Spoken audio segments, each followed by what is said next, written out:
আসসালামু আলাইকুম রহমতুল্লাহ। মুসলমানদের জীবনের লক্ষ্য একমাত্র আল্লাহ তাআলা। এ লক্ষ্য অর্জনের জন্য রাসূল করিম সাল্লাল্লাহু আলাইহি ওয়াসাল্লামের আদর্শে ইসলামী জিন্দেগি গঠনের মাধ্যমে আল্লাহ তাআলার সন্তুষ্টি হাসিল করতে হবে এবং সমগ্র জীবন ইসলামের বিধান অনুযায়ী গড়ে তুলতে হবে। ব্যক্তিগত জীবন, পারিবারিক জীবন, সামাজিক জীবন, অর্থনৈতিক জীবন, রাজনৈতিক জীবন ও সর্বোপরি আন্তর্জাতিক জীবন, এক কথায় জীবনের সকল ক্ষেত্রে ইসলামের বিধান অনুযায়ী গড়ে তুলতে হবে।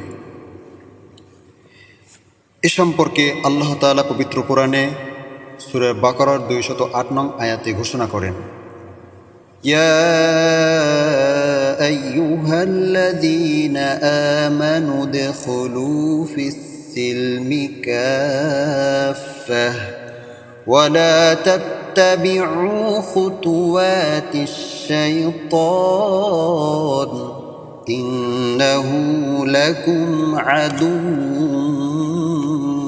মুবিন। অর্থাৎ, হে ঈমানদারগণ, তোমরা ইসলামের গণ্ডির মধ্যে পরিপূর্ণ অন্তর্ভুক্ত হও এবং শয়তানের পদাঙ্ক অনুসরণ করো না, কেননা শয়তান তোমাদের প্রকাশ্য দুশমন। এই আয়াতের শানে নুজুল এই যে, হযরত আব্দুল্লাহ ইবনে সালাম রাদিয়াল্লাহু তাআলা আনহু ইসলাম গ্রহণ করার পরে ইসলামে উটের গোশত হালাল হওয়া সত্ত্বেও তা ভক্ষণ করতেন না, কেননা তিনি পূর্বে ইহুদি ছিলেন এবং ইয়াহুদি ধর্মে উটের গোশত খাওয়া নিষিদ্ধ ছিল। এখানে চিন্তার বিষয় এই যে, ইসলামে উটের গোশত ভক্ষণ করা ফরজ বা ওয়াজিব নয়, বরং মুবাহ। এই মুবাহ কাজকে তিনি নিজের খেয়াল খুশি মোতাবেক না পছন্দ করায় আল্লাহ তাআলা উক্ত আয়াত নাজিল করেন।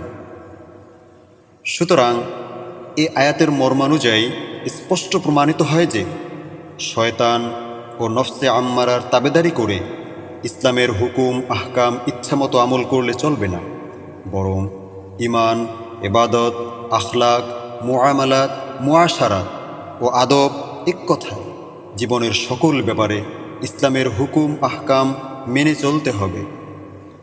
আল্লাহ সুবহানাহু ওয়া তাআলা আমাদেরকে ইসলামের হুকুম আহকাম পরিপূর্ণরূপে শরীয়ত মোতাবেক আমল করার তৌফিক দান করুন।